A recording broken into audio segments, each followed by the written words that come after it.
Las ecuaciones de Maxwell son la base de la tecnología moderna, ya que ha permitido el desarrollo de diferentes tecnologías como el Internet, los celulares y como también de alguna manera la exploración espacial.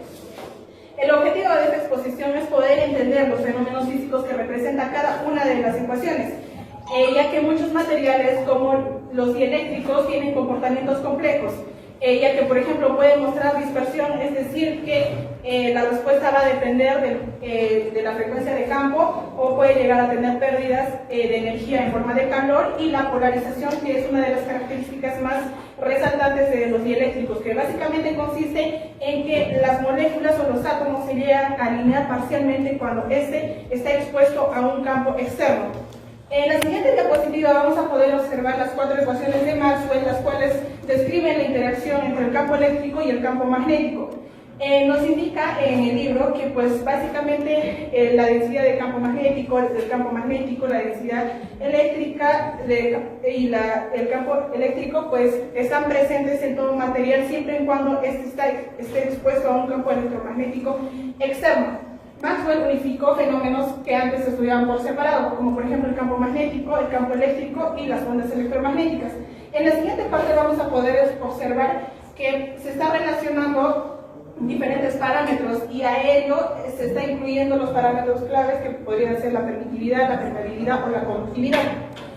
Como también nos mencionan que todo material llega a tener algún tipo de pérdida, es decir, y esto no se daría si pues como tal existiera un vacío perfecto, lo cual pues nos dice que lo más cercano a ello es un medio gaseoso, y a ello nos da estos valores que podrían decirse que es en este medio ideal. En esta siguiente parte tenemos la permitividad y la permeabilidad relativa.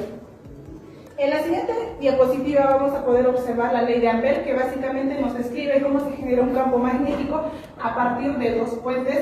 Acá tenemos la fórmula que básicamente nos dice que la rotacional del campo magnético es igual a la densidad de la corriente eléctrica más la variación de la corriente del campo eléctrico, el cual va a variar en el tiempo. Acá tengo un ejemplo que básicamente nos dice que pues tenemos por ejemplo una varilla por la cual circula una corriente eléctrica I1, y este va a generar el campo magnético B1. Y si digamos pues como que se pusiera otra varilla cerca o dentro de este campo magnético, pues este llegaría a afectar de alguna manera a la corriente eléctrica de esta otra varilla, y lo que va a suceder en sí es que ambas varillas se van a llegar a atraer, ya que está dentro del campo magnético. Si las corrientes eléctricas van en una misma dirección, pues lo que va a pasar es que se van a atraer, y si van en direcciones opuestas, pues estos se repelen. En la siguiente diapositiva básicamente en el libro nos da a conocer o nos da este ejemplo para la deducción de la ley de Ampère, que básicamente es de un núcleo de hierro y un entrehierro. El entrehierro es esta parte vacía, y el hierro como tal, o el núcleo de hierro, es todo esto, al cual se ha enrollado un cable que pues tiene N vueltas. Y pues básicamente este entrehierro va a permitir que la corriente o el campo magnético sea más fuerte, y este espacio ayuda a que el imán trabaje mejor y más seguro.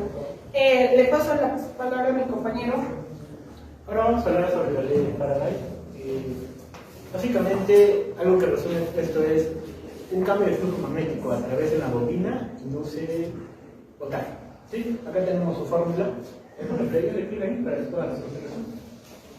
Sí, esto es lo que debemos intentar hacer Faraday, que nos dice que descubrió un campo magnético cuando lo acercaban cuando lo pasaba cambiaba el voltaje. Usaba un galvanómetro para ver eso. Y nos habla de la fórmula voltaje VI es igual a menos N, el flujo magnético tiempos. Es muy importante la N. La N, ¿qué nos indica? El número de espigas. A mayor espigas es mayor voltaje inducido. Y así no menos viene la ley de Lenz.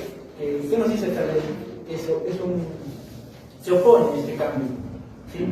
Este signo negativo dice, no, yo soy rebelde, yo me opongo a esto, por eso nos da el valor en la existencia. También nos habla de la inducción L. Acá tenemos una imagen, ¿no?, donde dice, por ejemplo, es una propiedad parecida a la capacidad eléctrica. ¿Qué significa esto? Que esto va a medir cuando se pone un circuito a que cambie la corriente o que lo atraviese. Normalmente cuando habría un cambio por la ley de Ohm, ¿qué pasaría? Simplemente aumenta. pero acá no aumenta así de forma rápida, sino de forma gradualmente. Acá nos da una fórmula que nos dice la energía suministrada al sistema magnético va a ser igual a la energía disipada como calor de la bobina, y esto va a ser más la energía original en el campo magnético. ¿Sí? Hay que tener en cuenta esta energía que aparece aquí, cuando nosotros hacemos un cambio, una variación, esa energía tiene que ir a un lado. ¿Y cómo nos aseguramos de que se vaya gradualmente? Pues acá en esta imagen hay una resistencia. Esa resistencia hace que esa energía se disipe calor. Por último, vamos a hablar sobre los transformadores de la ley de Faraday en corriente alterna. Al inicio hablamos en corriente continua, ahora es corriente alterna. Acá vemos un transformador, y en este transformador prácticamente hay dos bobinas, dos Ls, un N1 y un N2. Nos dice que a mayor N2 va a haber, no, si N2 es mayor a N1, va a haber mayor voltaje inducido, el V2 es mayor a V1. ¿Sí? Y si el V1 es mayor a V2, el N1 es mayor al N2, el voltaje inducido 1 es menor al N2. Nos habla como final la fuerza magnética en conductores. En el texto menciona que una bobina, un cable que transporta la corriente en un campo magnético, experimenta una fuerza dada por F es igual a V por R. Y nos habla de esta imagen que es la ley de dirección del esfuerzo. Nos dice, usamos la mano derecha para buscar para lo que es el campo, flujo y dirección. Le paso la palabra al compañero. Bueno, ahora vamos a hablar sobre los polos magnéticos inseparables. En este caso estaríamos hablando de la tercera ecuación de Maxwell, que establece lo siguiente. La divergencia de lo que es el campo magnético es igual a cero. ¿Qué significa esto? Que las líneas que salen dentro de un área cerrada es igual al número de líneas que viajan por el mismo área cerrada.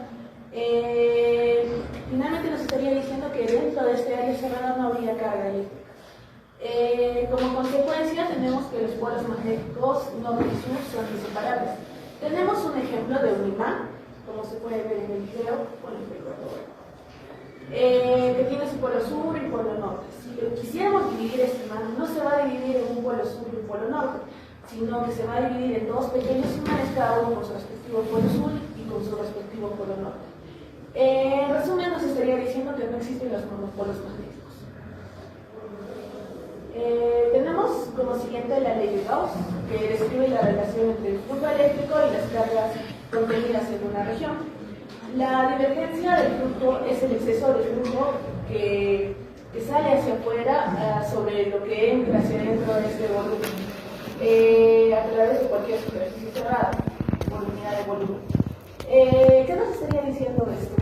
Que hay tres casos, ¿ya? Si es que el número de líneas que salen de la superficie cerrada es mayor al número de líneas que entran dentro de la superficie cerrada, nos estaría diciendo que dentro hay una carga positiva. Caso contrario, si las líneas que estarían saliendo de esta superficie son menores a las líneas que están entrando, significa que hay una carga negativa dentro de lo que es nuestra superficie cerrada. Y recapitulando lo anterior, si el número de líneas es igual al número de líneas de flujo que entran a la misma superficie, significaría que no habría carga dentro de esta superficie. Por consiguiente, estaríamos obteniendo la cuarta ecuación de Maxwell, que nos dice que la divergencia del flujo eléctrico es igual a la densidad de carga eléctrica. ¿Sí? En este caso nos está hablando de la ley de Gauss en un caso isotrópico, que sería un medio isotrópico, que sería un material más o menos ideal, que todas sus características y todas las superficies serían iguales. Y en este caso la permitividad sería continua. La ecuación se estaría convirtiendo de la siguiente forma, que sería la divergencia de lo que es el campo eléctrico es igual a la densidad de campo eléctrico sobre la permitividad. Si seguimos reemplazando esta fórmula, estaríamos obteniendo que el campo eléctrico es igual a menos lo que es la divergencia del potencial eléctrico. Si seguimos reemplazando nuestra ecuación, estaríamos llegando a la ecuación de Poisson, que normalmente es utilizada cuando existe carga dentro de esta región cerrada que estamos hablando, ¿no? Se expresa de la siguiente manera. Caso contrario, si no tuviéramos una carga, o sea, Q sería igual a 0, estaríamos obteniendo la siguiente ecuación, que sería el potencial de lo que es el potencial eléctrico, el cero, que básicamente se conoce como la ecuación de Laplace, que nos va a seguir ayudando en los próximos capítulos que se van a mencionar a partir de aquí. Eso sería todo, gracias.